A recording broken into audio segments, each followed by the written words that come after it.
Ayan po mga boss, magandang morning ulit sa inyo. At dito pa rin po tayo sa bayan po ng Rosales. At pangatlong loading na po itong titignan po namin sa araw na ito.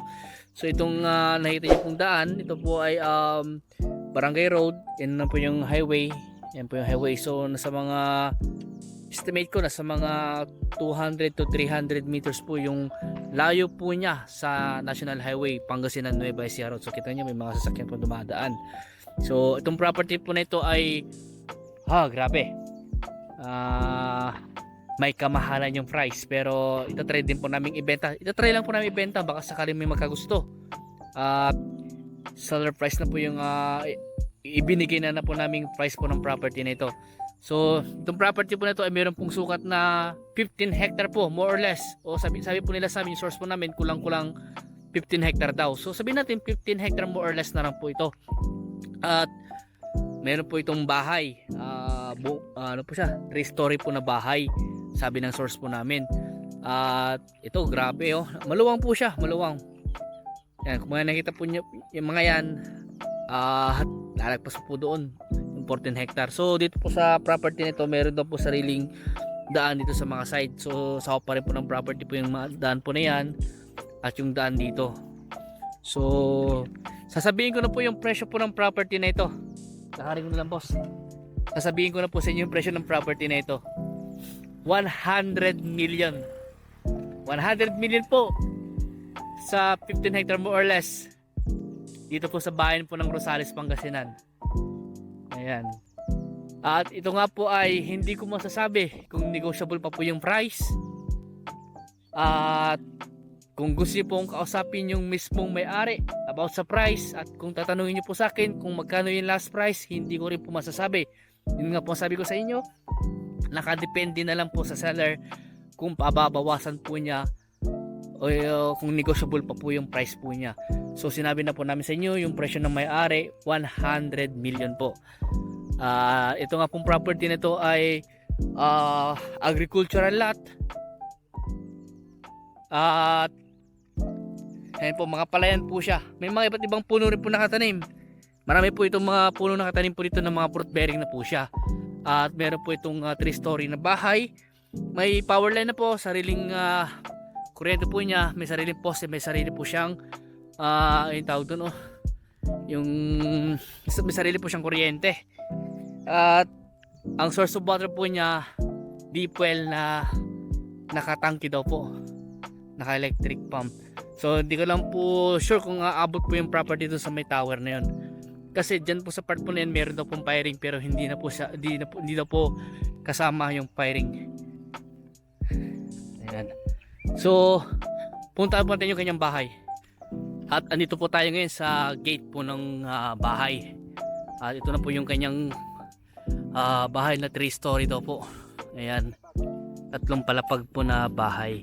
So ito po ay mayroon po itong 8 kwarto. Ayan, meron po siyang 8 kwarto, may balcony, meron po siyang 5 restroom daw po. At siyempre kitchen and dining. Saka yung garahe po niya. So hindi lang po namin mapasok itong bahay po niya dahil naka-lock daw. Hindi ito mapapasok, boss. Oo. So may mga bodega rin to. Ito, caretaker house. Ito yung garage niya. Ito, garage din to eh. So yung iba doon, yun. Ano yan doon? Generator. Yun, may generator pa siya. Para in case na brownout out, meron siyang generator. Okay, so ito po yung bahay po, mga boss. 3-story. At may mga puno po dito, mga puno ng mangga. At ito po yung kanilang source of water na naka-windmill siya. Gumagana pa to, boss? Yung tangke ng tubig? Oo. So ito yung pero yung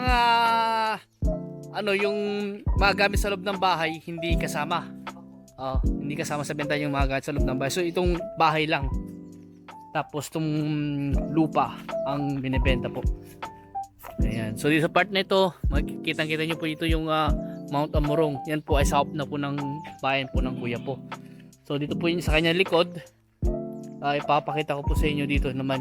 Meron silang mga kulungan eh. Anong mga kulungan kaya yan? Kulungan ng baboy yata. Kulungan ng manok. Ayan. So ito yung source of water nila, tangke ng ano. Wala naman na yung kanyang ano. Ito. Kinonvert na lang sa electric pump. Yan po yung source of water po nila. May dito sampalok, kulungan ng mga hayop, manok. Ayan. Kulungan ng baboy yung doon. Gumagana. Gumagana. Ayan.